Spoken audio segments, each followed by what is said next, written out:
لله رب العالمين والصلاة والسلام على أشرف الأنبياء وسيد المرسلين نبينا محمد عليه أفضل الصلاة وأتم التسليم. أما بعد، اللهم علمنا ما ينفعنا وانفعنا بما علمتنا.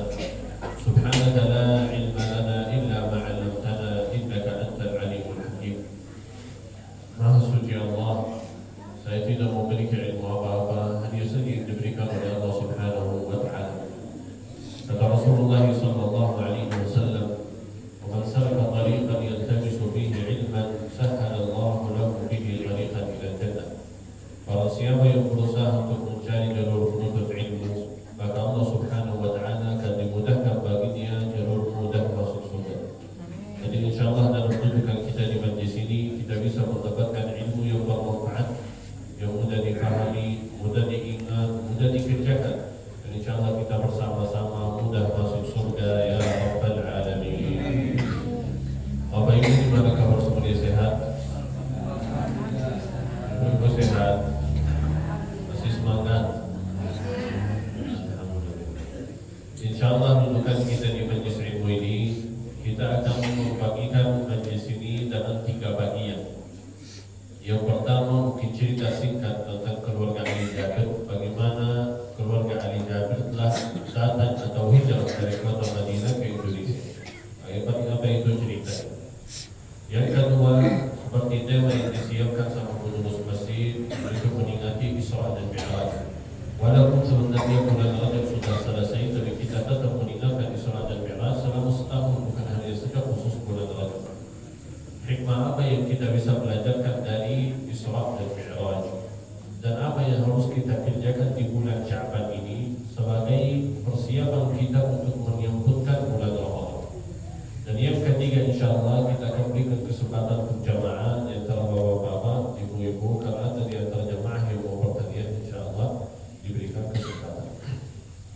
Bapak Ibu yang dirahmati Allah Subhanahu wa Ta'ala, sebenarnya seperti yang disampaikan oleh Ustaz Ahmad, kita 12 bersaudara. Kalau almarhum Syekh Ali Jabir, beliau nomor 1. Dan kalau saya Abdullah Jabir yang paling musuh, nomor 2 balik. Subhanallah, keluarga Ali Jabir berasal dari Yaman.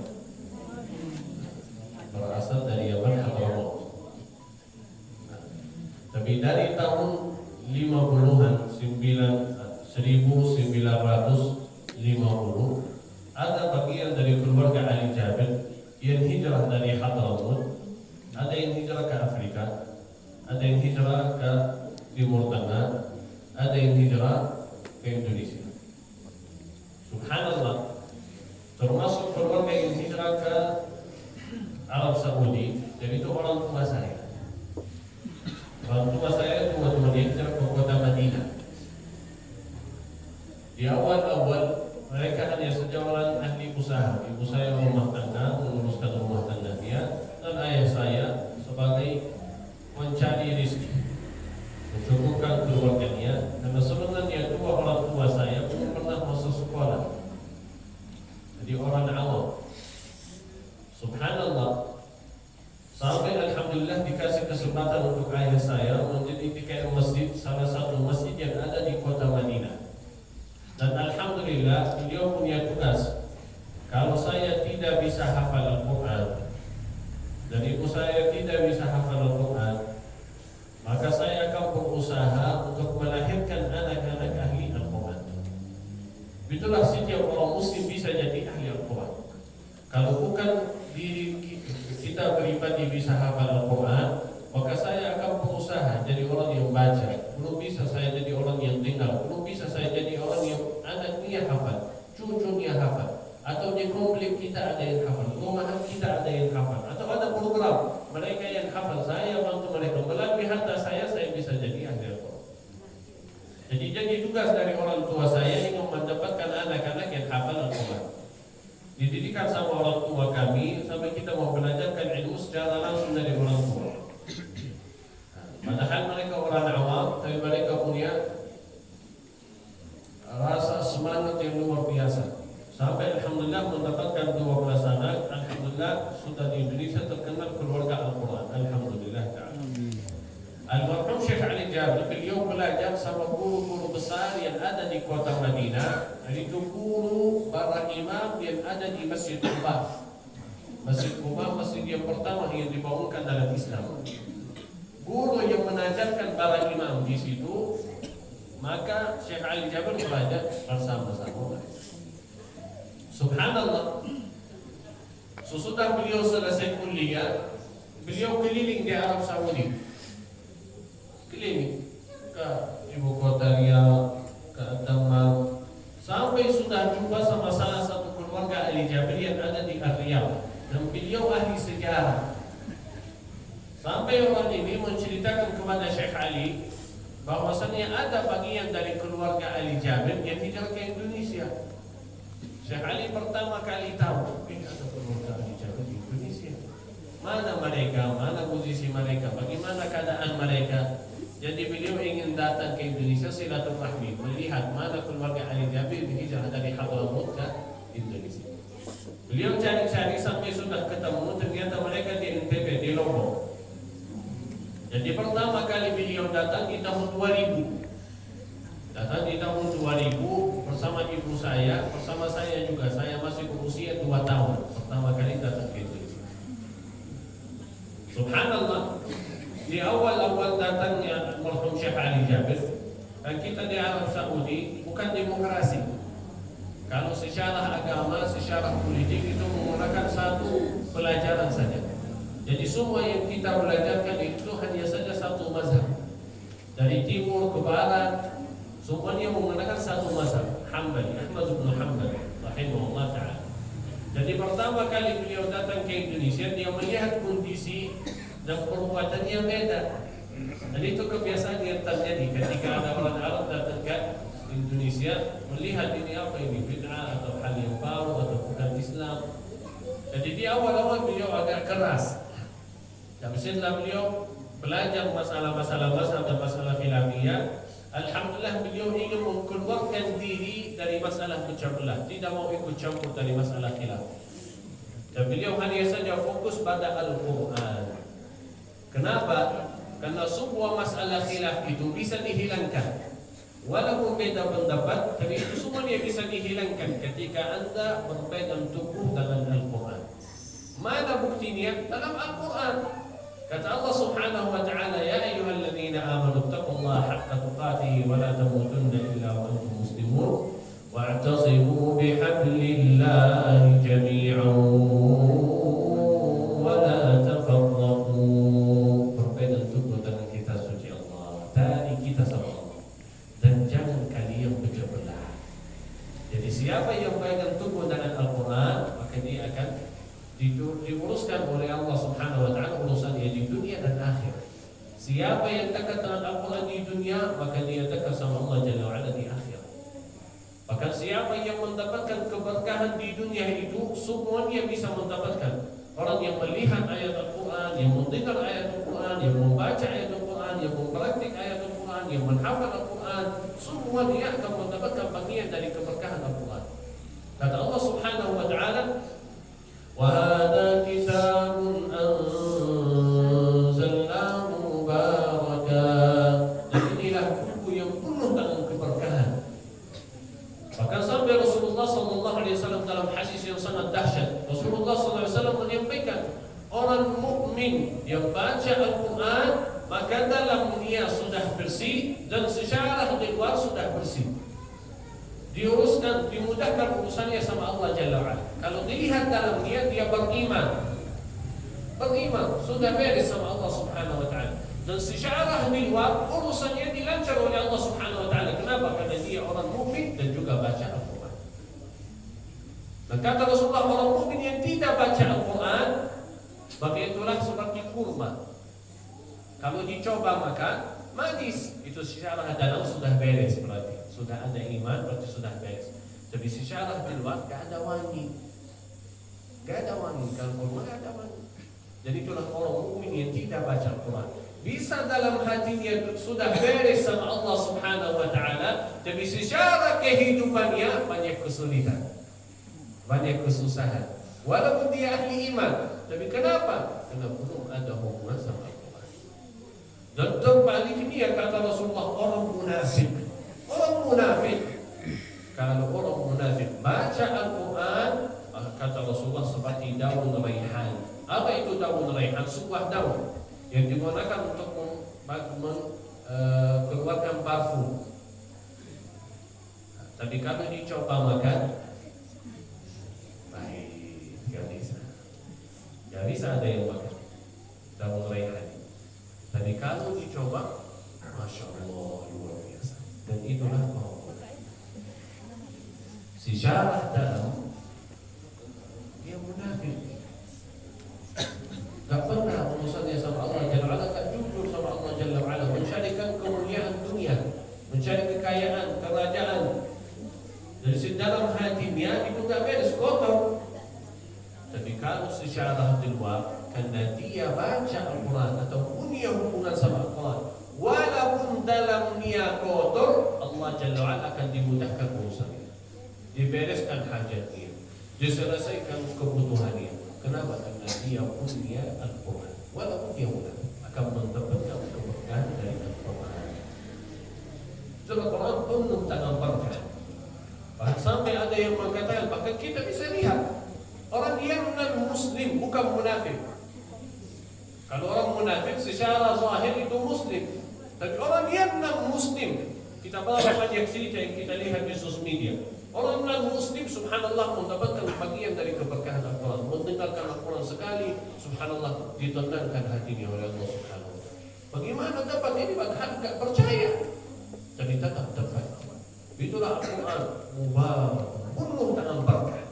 Dibaca dapat berkatnya, diikuti ajarannya dapat berkatnya, dilihat ayatnya dapat berkatnya, dibaca artinya. Saya tidak bisa baca bahasa Arab, tapi saya baca, belajar arti-arti ayat, hikmah-hikmah ayat, dapat berkatnya. Subhanallah, sampai Rasulullah SAW mengatakan rumah yang tidak ada suara Al-Quran di dalamnya seperti kubur, rumah yang mati. Dalam hadis yang lain, rumah yang hancur yang tidak ada suara Al-Quran di dalamnya. Maka karena Al-Quran bisa menghidupkan kehidupan kita, bisa menghidupkan kehidupan. Jadi subhanallah, beliau punya tugas ketika datang ke Indonesia. Di awal-awal beliau berusaha, tapi ternyata sulit kalau ikut campur dalam masalah-masalah khilaf. Jadi beliau cari mana yang paling bersih dan paling benar, dan tidak ada pecah belah di antara kita, maka tidak ada kecuali Al-Quran. Ketika kita pegang dengan Al-Quran, ajaran Nabi Muhammad SAW, maka Allah Subhanahu Wa Taala akan dilancarkan. Dan subhanallah kita lihat bagaimana subhanallah Al-Muhammad Syekh Ali Jabir, salah satu kedahsyatan dari beliau yang sering saya lihat dan perhatikan, diterima sama semua kelompok. Diterima sama semua kelompok. Gak ada khilaf. Muhammadiyah terima, Ilmu terima, Habaib terima, Wahabiyah terima, Salafiyah terima, semua tidak ada masalah sama Al-Muhammad Syekh Ali Jabir. Kenapa? Karena beliau tidak belajar apapun kecuali Al-Quran. Kecuali Al-Quran. Subhanallah, beliau datang di tahun 2000, tapi masih belum menetap di Indonesia. Masih bolak-balik domisilinya di Madinah, bolak-balik. Sampai subhanallah bertahun-tahun, tahun 2012 beliau berubah niat. Hatinya sudah jatuh cinta sama Indonesia dan sudah tidak mau balik ke Madinah lagi. Dan beliau mulai menajakkan para ulama dan masyayikh yang ada di kota Madinah dan Makkah. Sampai beliau menajakkan Imam Masjidul Haram, Syekh Ali bin Taibani. Beliau datang diundangkan sama Al-Muhammad Syekh Ali Jabir jadi imam di Masjid Sunda Kelapa dan juga Masjid Al-Istiqlal di Jakarta. Itu diundangkan sama Al-Muhammad Syekh Ali Jabir.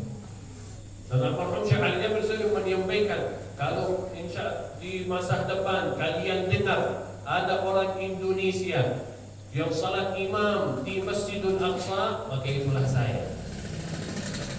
Al-Muhammad Syekh Ali Jabir mendapatkan kesempatan bisa jadi imam di Masjidul Aqsa salat maghrib dan isya, dikasih kesempatan. Dan itu fadilatnya apa? Sesudah pindah tempat dan jadi WNI Indonesia. Kalau orang Arab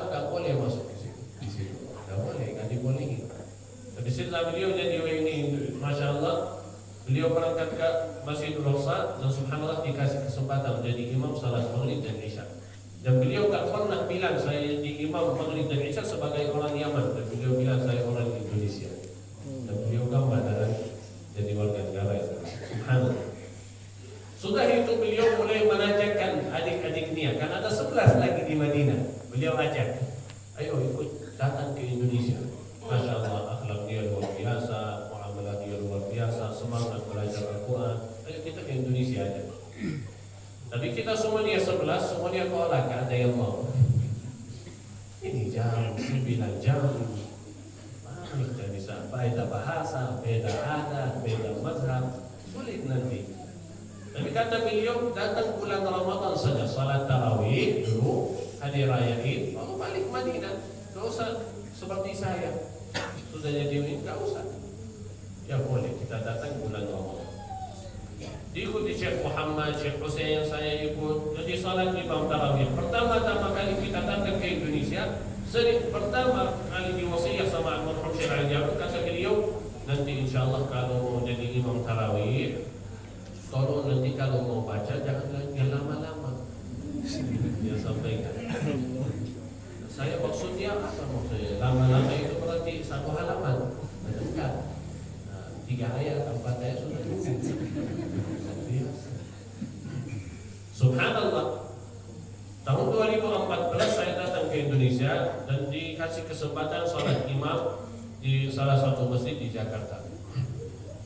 Saya salat Isya, baca seperti bacaan tadi salat Isya, 1 halaman rakaat yang pertama, setengah halaman rakaat yang kedua. Jamaah Masya Allah, dengar suara kata jamaah Masya Allah, terasa seperti di Masjid Nabawi, seperti Allah, luar biasa Syekh. Tolong nanti kalau tarawih baca 1 juz. Jadi jamaah semangat. Saya dengar wasiat almarhum Syekh Ali Jaber, kata beliau jangan lama-lama. Kalau jamaah minta 1 juz, berarti setiap rakaat itu 2 atau 4 halaman. Gimana bisa? Maka saya tinggalkan wasiat Syekh Ali Jaber dan saya ikut jamaah. Dan itulah salah saya. Subhanallah, saya ikut 2 rakaat yang pertama tarawih. Di rakaat yang pertama saya baca hampir 2 atau 3 halaman. Selesai surat Al-Fatihah di rakaat yang pertama, ghairil maghdubi 'alaihim waladdallin, masjidnya ramai, suara aminnya Masya Allah luar biasa. Amin. Masya Allah. Sudah itu saya baca 2 halaman, 3 halaman di rakaat pertama. Rakaat kedua saya bangun, baca, saya berdiri baca surat Al-Fatihah, ghairil maghdubi 'alaihim waladdallin, tapi suara aminnya hilang. Kaget, mana jemaah hilang? Selesai 2 rakaat yang pertama, langsung pengurus masjid menyampaikan, Masya Allah, luar biasa Syekh, benar sekali seperti musibah halal. Benar kita sudah cukup di Isya yang lama, sudah cukup 2 rakaat yang lama. Selanjutnya 2-3 rakaat sudah selesai. Subhanallah. Dan selanjutnya saya ikut balik ke wasiat almarhum Syekh Ali Jaber. Karena kebiasaan di Madinah, banyak masjid kalau salat tarawih itu baca hampir 1 halaman setiap rakaat. 1 halaman atau 2 halaman. Itu di masa 2014. Tapi kalau 2025 ini di Arab Saudi banyak yang ikut Indonesia, 2-3 ayat. Tapi ada masjid-masjid khusus yang terkenal. Masjid ini salatnya lama. Dan juga di Indonesia ada seperti itu. Saya kemarin pernah di Batam di bulan Ramadan 2021. Saya menemukan sebuah masjid yang mereka khatam Al-Quran setiap bulan. Jadi setiap hari baca 1 juz. Dan bacaan masjidnya ramai. Jadi ada beberapa masjid yang terkenal bacaan yang lama. Jadi kita sebagai makmum, kita lihat mana kemampuan kita. Saya orang yang semangat, silahkan ikut yang salat yang lama-lama. Kalau masih terasa malas, ya silahkan sesuai kemampuan Anda. Sesuai kemampuan Anda. Tidak ada masalah, itu ibadah yang sunnah yang kita ikuti sesuai kemampuan kita.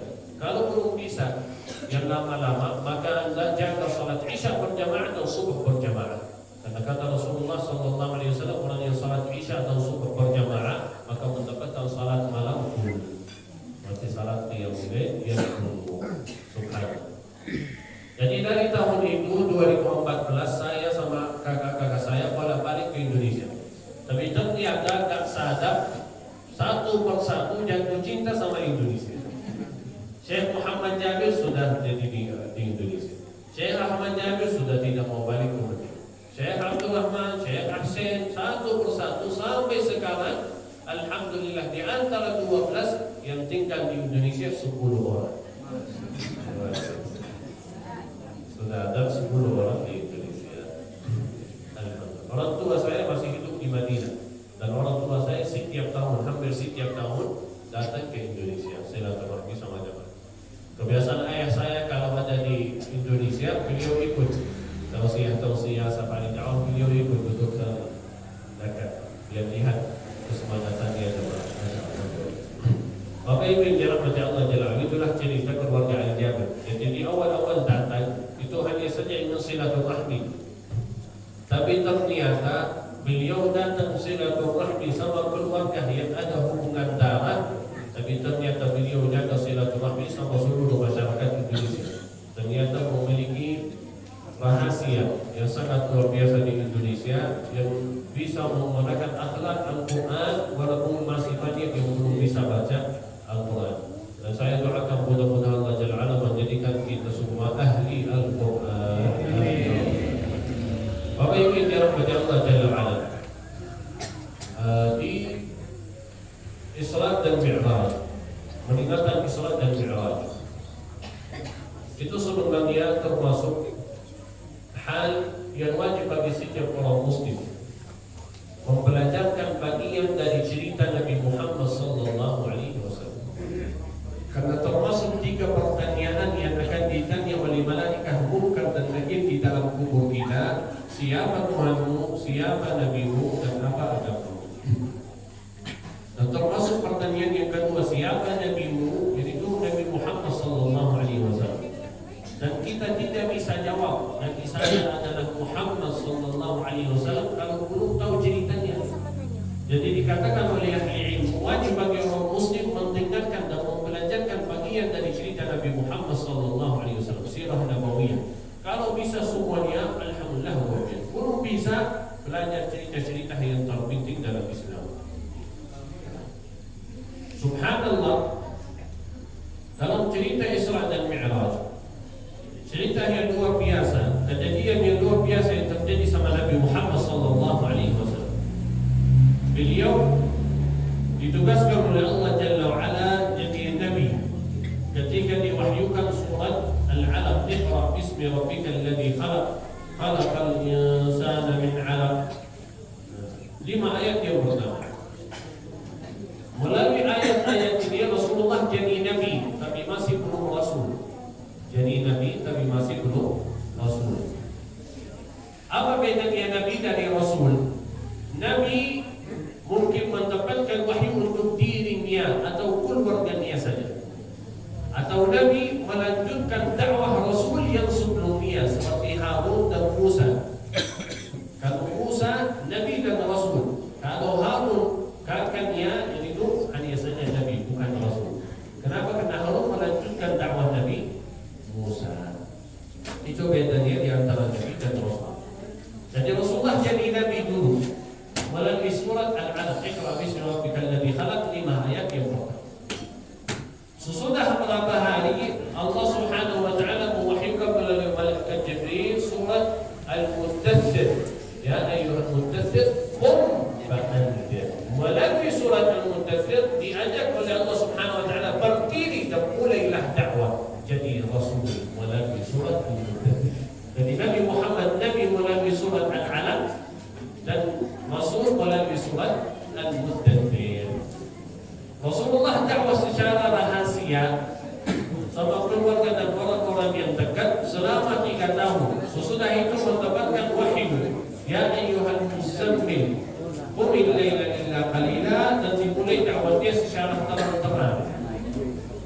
Ketika Rasulullah memulai dakwah dia secara terang-terangan, maka ditolak oleh kaum Quraisy yang ada di Mekah. Orang-orang yang paling mencintai Rasulullah sallallahu alaihi wasallam kira-kira siapa? Yang paling mencintai Rasulullah. Orang tua dia sudah meninggal. Jadi siapa yang menjaga dan mencintai Rasulullah sallallahu alaihi wasallam? Sebenarnya Abu Lahab dan Abu Jahal. 2 orang ini pamannya yang paling mencintai Rasulullah.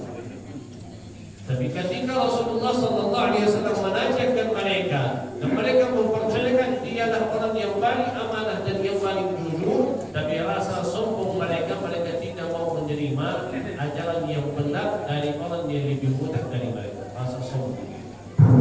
Jadi mereka tolak walaupun mereka yang paling mencintai Rasulullah, tapi menolakkan dakwahnya dan jadi orang yang paling membenci Rasulullah sallallahu alaihi wasallam.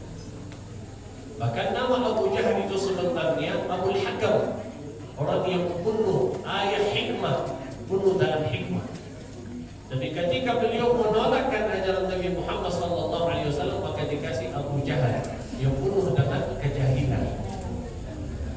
Jahil. Karena dia orang yang cerdas. Abu Jahal orang yang cerdas. Tapi dengan rasa sombong dia tidak mau terima. Maka itulah jahil. Begitulah di masa kita juga. Kalau kita mendapatkan nasihat yang benar, jangan lihat orangnya, tapi lihat nasihatnya. Kalau nasihatnya benar, kita ikut nasihatnya. Jangan jadi orang yang sombong menerima nasihat. Walaupun saya tidak mendapat dari orang ini atau kelompok ini, tapi kalau perbuatan mereka atau ajaran mereka itu sesuai ajaran Rasulullah, sesuai Al-Quran, sesuai hadis Nabi Muhammad, maka saya terima nasihat tersebut. Jangan jadi sombong seperti itu. Kalau itu benar sesuai ajaran Rasulullah, maka saya terima. Keburukan dia, maka saya tolak. Saya suka banyak perbuatan dari mereka, ya saya tolak keburukan itu. Tapi kebaikannya dan nasihat yang benar sesuai ajaran Al-Quran dan Sunnah Rasulullah, maka saya terima. Itulah hikmah. Bisa tahu mana yang bisa diambil dan mana yang bisa ditolak. Tapi kalau ditolak semuanya atau diterima semuanya, itu semuanya kejahilan. Dan juga kalau saya mengikut habaib, saya mengikut MUI, saya mengikut IMU, saya mengikut ini, saya mengikut siapa saja.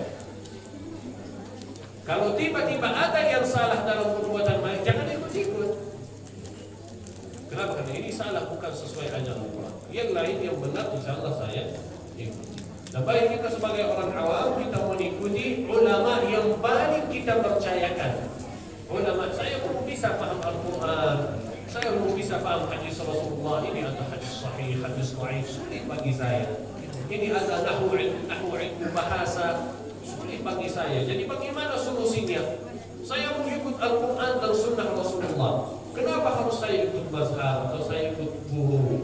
Ya, karena sebenarnya guru dan mazhab benda-benda mereka dari Al-Quran dan Sunnah. Tapi karena kamu belum bisa menampilkan secara langsung dari Quran Sunnah, maka saya ambil dari guru yang saya percayakan. Guru ini, ulama ini, syekh ini, dia orang yang takwa dan takut sama Allah Subhanahu wa ta'ala. Boleh saya ikut pada takwa mereka.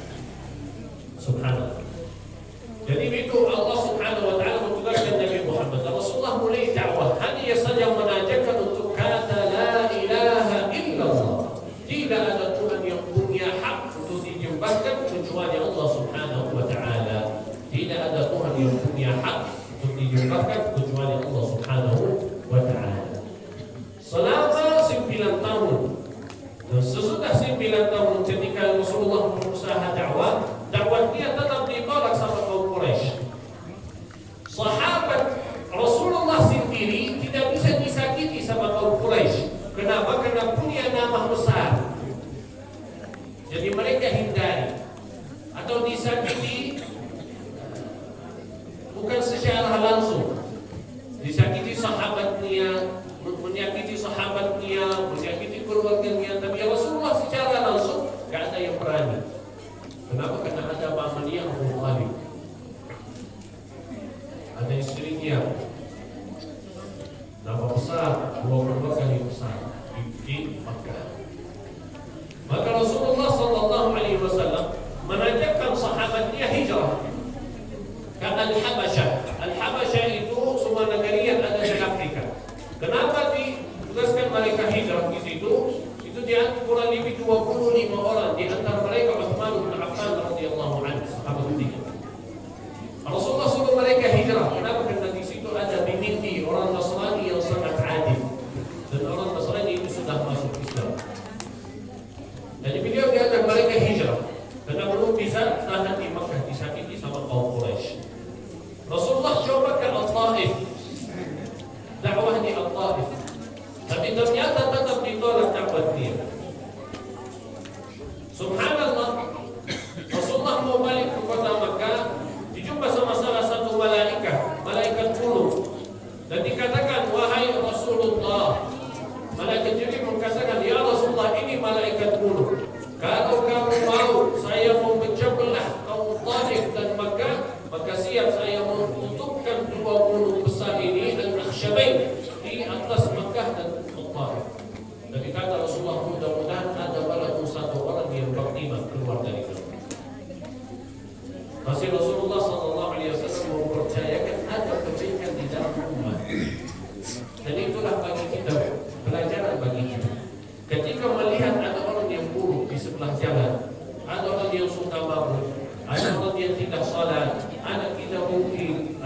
dan Allah Jalla wa'ala memperkuatkan keburukan yang ada di dalam hati.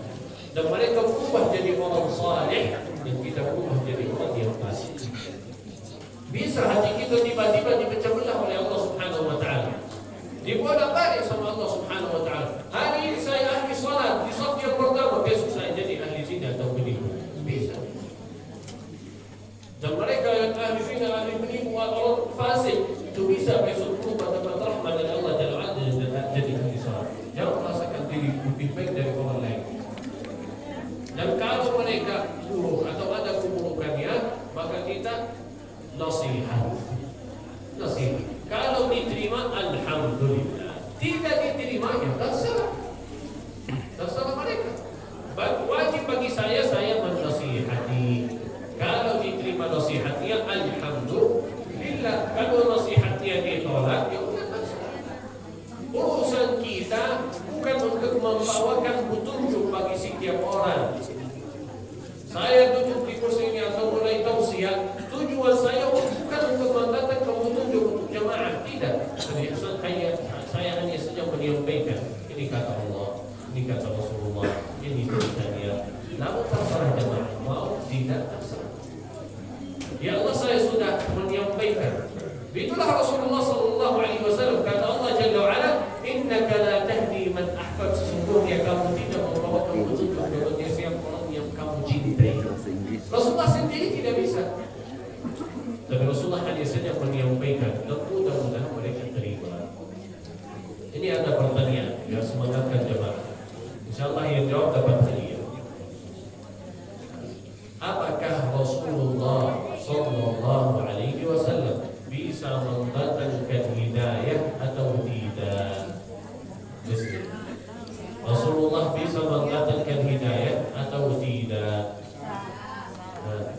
Angkat tangan. Tidak. Ibu, tidak. Bisa. Ada lagi. Bisa. Bisa. Ada yang tidak bisa? Masalah kita.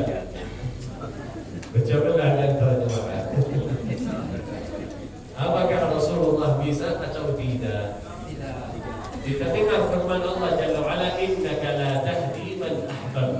Sesungguhnya kamu tidak membawakan hidayah pada orang yang kamu cintai. Berarti dari ayat ini kita bisa tahu Rasulullah tidak bisa. Tapi juga kata Allah Subhanahu wa taala, fahduhum, hidayahkan mereka. Bisa juga. Gimana ini? Karena itu kita butuh ulama menjelaskan. Ini ada dua ayat yang artinya berkeras. Jadi gimana solusinya? Maka dijelaskan oleh ahli ilmu, Rasulullah sallallahu alaihi wasallam bisa mendatangkan hidayah dan juga tidak bisa. Dua. Bagaimana caranya? Rasulullah sallallahu alaihi wasallam bisa mendatangkan hidayah ilmu. Karena hidayah itu ada dua macam. Ada hidayah amal dan ada hidayah ilmu. Apa itu hidayah amal dan hidayah ilmu? Sebenarnya ada 4 hidayah. Ada hidayah dunia, kebutuhan dunia, haus minum, lapar makan. Ini hidayah dunia, semua orang dapat. Mohon maaf, binatang juga dapat. Hidayah yang kedua, hidayah ilmu. Apa itu hidayah ilmu? Menyampaikan hal yang benar. Orang tua nasihat sama anaknya, guru sama muridnya. Ini kasih apa? Kasih hidayah ilmu. Dan itu Rasulullah bisa mendatangkan hidayah ilmu. Tapi kalau saya menyampaikan hidayah ilmu ini, apakah itu perlu orang ini jadi saleh? Tidak. Karena dia butuh hidayah kedua, yaitu hidayah amal. Apa itu? Ilmu yang didapatkan, maka dia praktikkan di dalam harinya. Itulah hidayah amal yang dikasih oleh Allah Subhanahu wa taala. Jadi itu yang maksudnya innaka la tahdi man ahbab. Rasulullah tidak bisa membawakan hidayah, mereka bisa jadi ahli iman. Rasulullah hanya saja bisa membawakan hidayah, menasihati dan mengajarkan mereka iman. Saya menyampaikan kepada jemaah, kata Rasulullah SAW, tidak ada di antara orang yang membaca suratul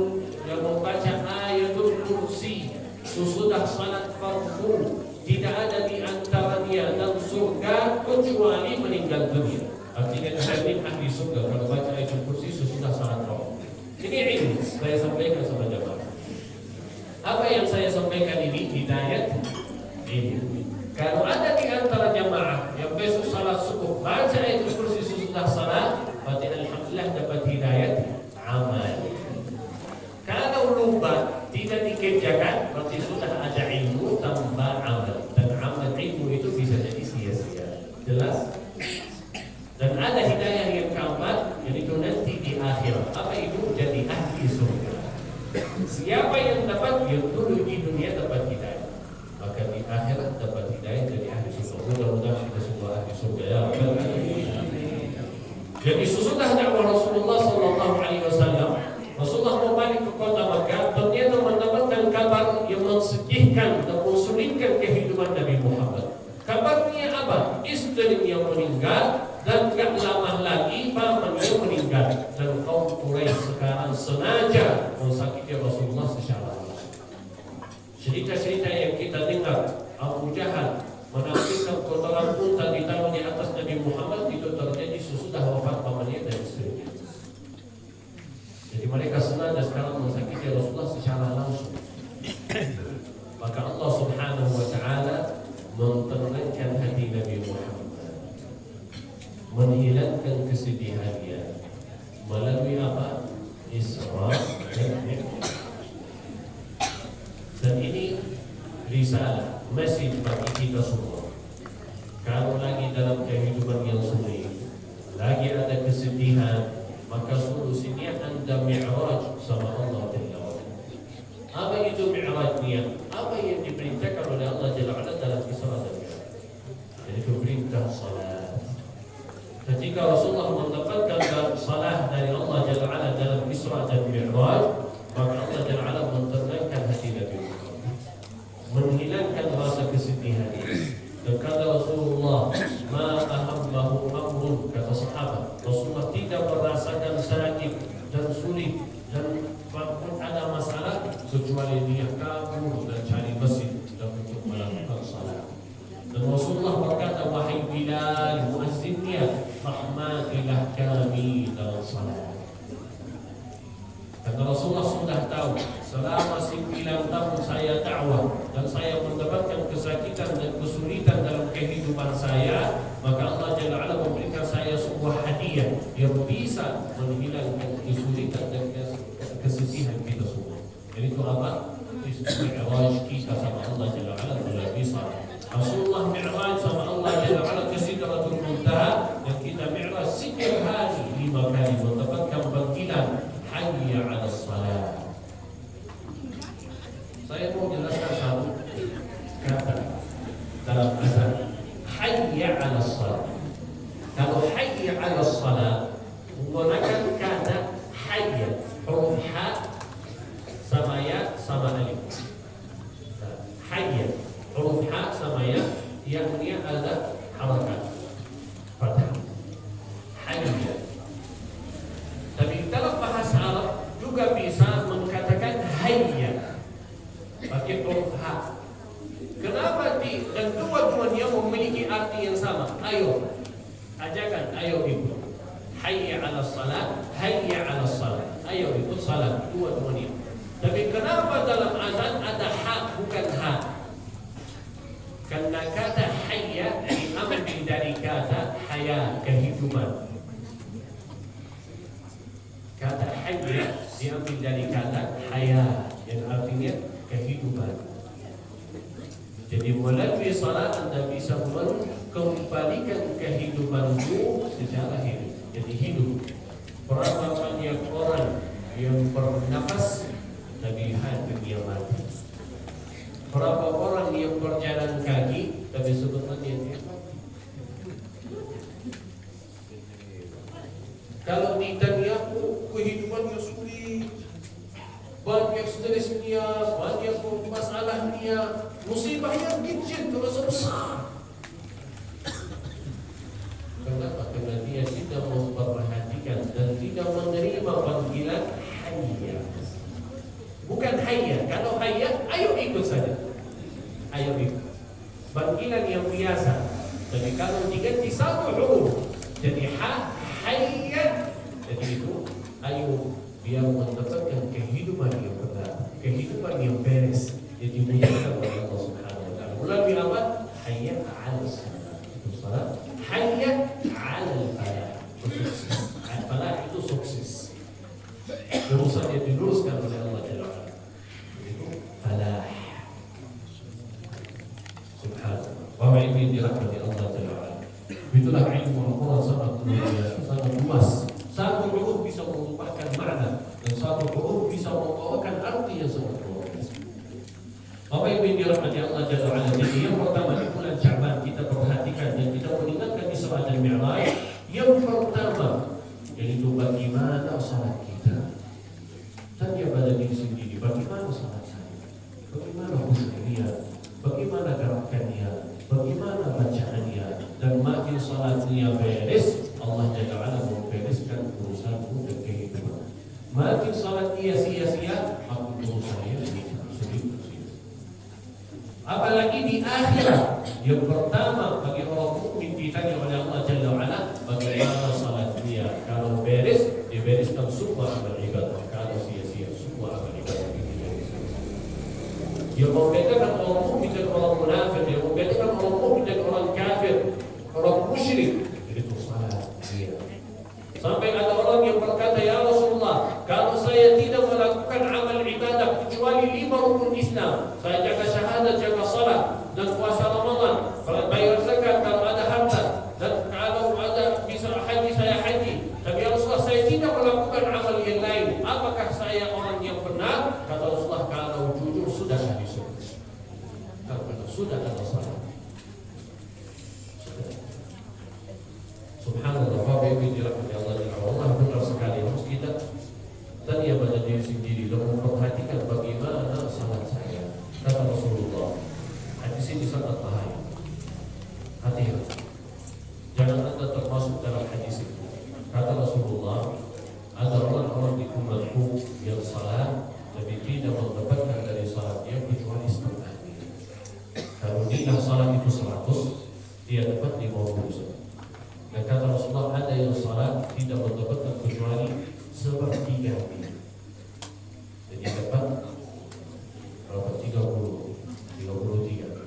Dan kata Rasulullah, ada yang salat tidak mendapatkan kecuali seperempatnya, 25. Dari inilah 100 dapat 25. Dan ada yang salat sampai Rasulullah mengatakan pertumbuhan 8%. Sayang sekali lama-lama salat, bertahun-tahun salat, jadi pahala yang dapat hanya saja 8%. Bahaya. Kenapa? Karena dia tidak memperhatikan salat. Allah Jalla wa ala berkata, wailul lil musallin alladzina hum an salatihim sahun. Celaka bagi orang-orang yang salat tapi salatnya baik-baik. Allah tidak perlu membahaskan orang yang tidak salat. Itu sudah jelas semua kafir orang mukmin. Khususnya kalau dia mengingkari kewajiban salat. Kalau dia tidak mengingkari, hanya saja rasa malas, banyak ilmu mengatakan dia orang muslim. Tapi dosa yang paling besar sesudah syirik adalah meninggalkan salat.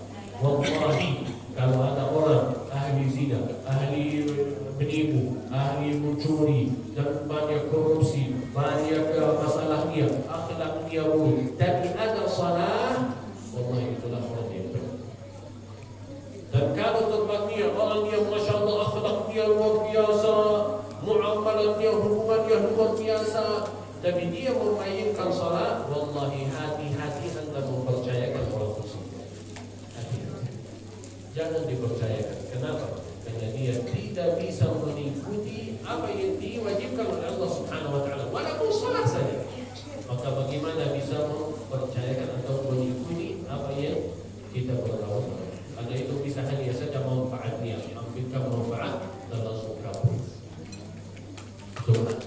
Bapak Ibu yang dirahmati Allah Subhanahu wa taala. Jadi yang pertama di bulan Sya'ban sebelum Ramadan masuk, kita perhatikan salat fardu.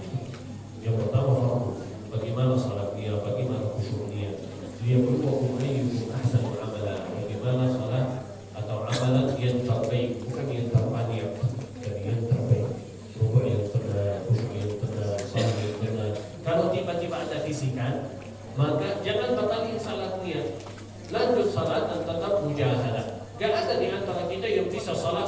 100% khusyuk, kan ada. Hatta imam yang salat, imam bisa khusyuknya hilang, bisa lupa ayat, bisa khusyuknya hilang, lupa rakaat, lupa sujud. Itu sifat manusia. Tapi apa Allah lihat siapa yang jujur, siapa yang konsisten.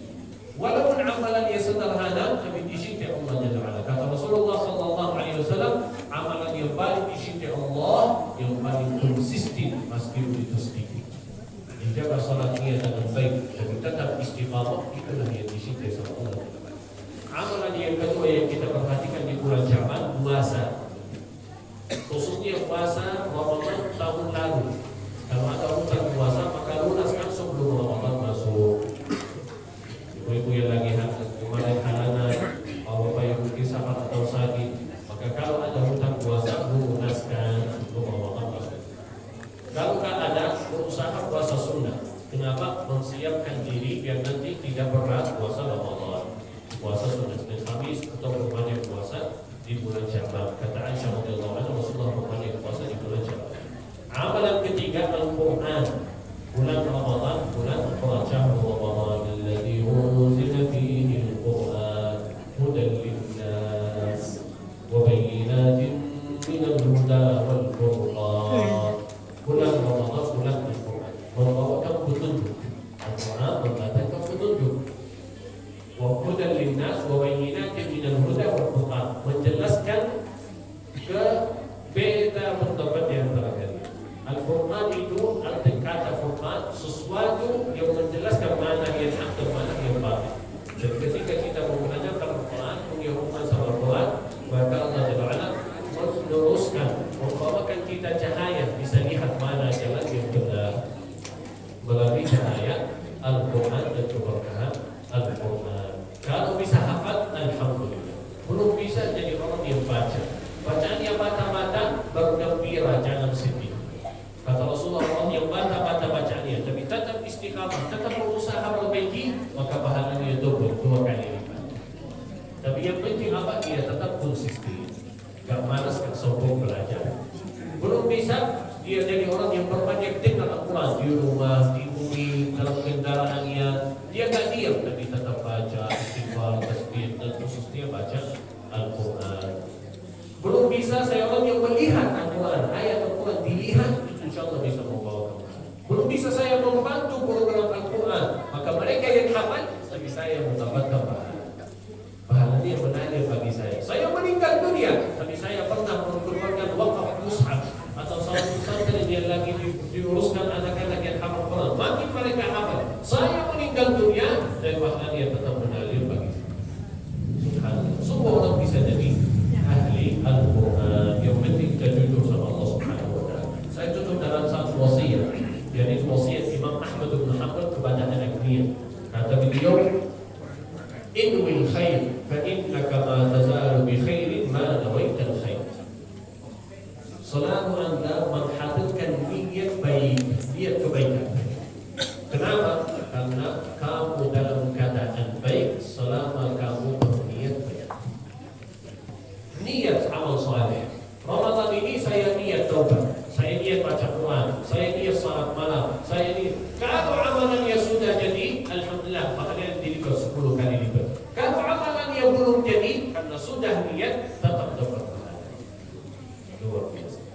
Niat bulan Ramadan ini saya mau khatam sekali. Kalau sudah jadi, Ramadan selesai sudah khatam, alhamdulillah 10 kali lipat.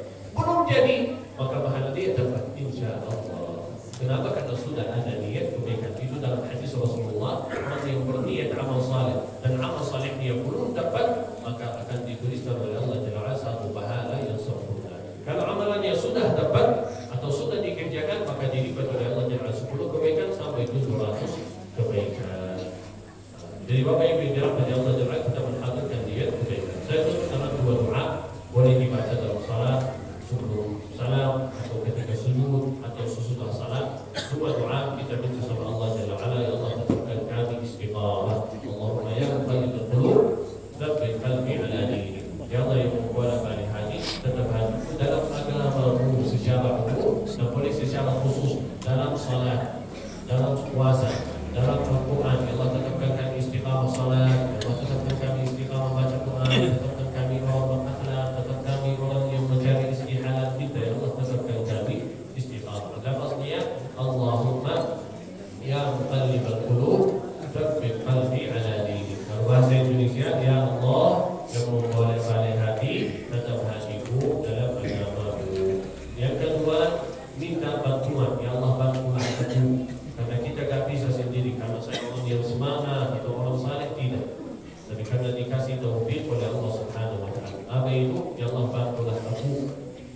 Allahumma a'inni ala dzikrika wa syukrika wa husni ibadatik. Bantulah aku jadi hamba yang berzikir, berbanyak zikir, meningkatkan Allah, berbanyak baca Quran, berbanyak salat, zikir. Wa syukrika, jadi hamba yang bersyukur, tidak lupa sama nikmat-nikmat Allah Jalla wa ala. Dapat nikmat, dia mensyukuri dia. Jadi ahli salat, dia mensyukuri dia. Alhamdulillah. Dan juga wa husni ibadatik, ketika melakukan amal saleh, dia berusaha jadi amal saleh ini amal yang baik, yang sempurna. Husni ibadatik berarti amalan yang sempurna, yang baik sesuai yang diminta, diridai Allah Jalla wa ala. Bukan amalan yang pahalanya kurang, tapi amalan yang pahalanya sempurna. Allahumma a'inni ala dzikrika wa syukrika wa husni ibadatik. Bapak Ibu yang dirahmati Allah Jalla wa ala, saya mohon maaf mungkin ini keterbatasan waktu insyaallah sudah hampir 1 jam ini. Saya akan terasa waktunya, jadi mohon maaf sama jemaah kalau apa yang saya sampaikan itu benar dari Allah dan kalau ada yang salah saya mohon maaf, dari saya pribadi dan syaitan, kita berikan kesempatan